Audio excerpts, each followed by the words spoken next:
ఖమ్మం జిల్లా వైరా మండల పరిధిలోని ఖానాపురంలో టీడీపీ నేతలతో కలిసి ఎమ్మెల్యే మాలోతు రామదాస్ నాయక్ పర్యటించారు.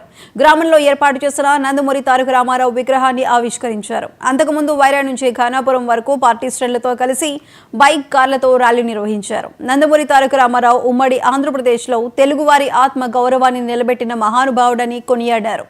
తెలుగుదేశం పార్టీని స్థాపించి 9 నెలల కాలంలోనే అధికారంలోకి తీసుకువచ్చారని గుర్తు చేశారు. తెలుగువారి గుండెల్లో సదా నినాదమై కనిపిస్తాడు, వినిపిస్తాడని ఈ సందర్భంగా గుర్తు చేస్తున్నా. మరణం లేని జనం అతనిది, మరణించి జనం హృదయాల్లో జీవిస్తున్నటువంటి మహానాయకుడు స్వర్గీయ నందమూరి తారక రామారావు గారు. ఒక తరాన్ని శాసించాడు, ఒక తరాన్ని ప్రభావితం చేశాడు, ఒక తరానికి మార్గదర్శకుడు అయ్యాడు. అతడే ఒక స్ఫూర్తి, అతడే ఒక చైతన్యం, అతడే ఒక ప్రేరణ, అతడే ఒక దిక్సూచి, అతడే ఒక మార్గదర్శి. అతని పిలుపు ఒక ప్రపంచనం, అతని ఖ్యాతి అజరామరం. అతను ఉన్నత ఆశయాలతోటి ఉదాత్తమైనటువంటి లక్ష్యంతో జీవించినటువంటి మహానాయకుడు స్వర్గీయ నందమూరి తారక రామారావు గారని సందర్భంగా గుర్తు చేస్తున్నాను. తెలుగు 20 సంవత్సరాలు 25 సంవత్సరాలు తెలుగుదేశం పార్టీలో ఇక ఉన్న వాళ్ళందరితో కూడా ఆనందంగా ఉన్నాం.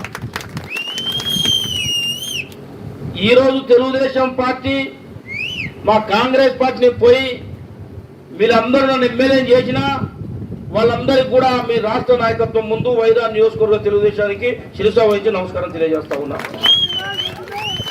ఆ రోజు ఎన్నికల వరకే కాదు, నేను గతంలో తెలుగుదేశం పార్టీలో ఉన్నప్పుడు ఏ విధంగా సంబంధాలు పెట్టుకొని ఉన్నానో అనాయత్తు తేడా లేకుండా వాళ్ళ మనిషికి ఎక్కడ కూడా బాధ కలిగకుండా అంతకంటే రెట్టింపుగా ఈ నియోజకవర్గంలో జిల్లాలో నల్గొండ జిల్లా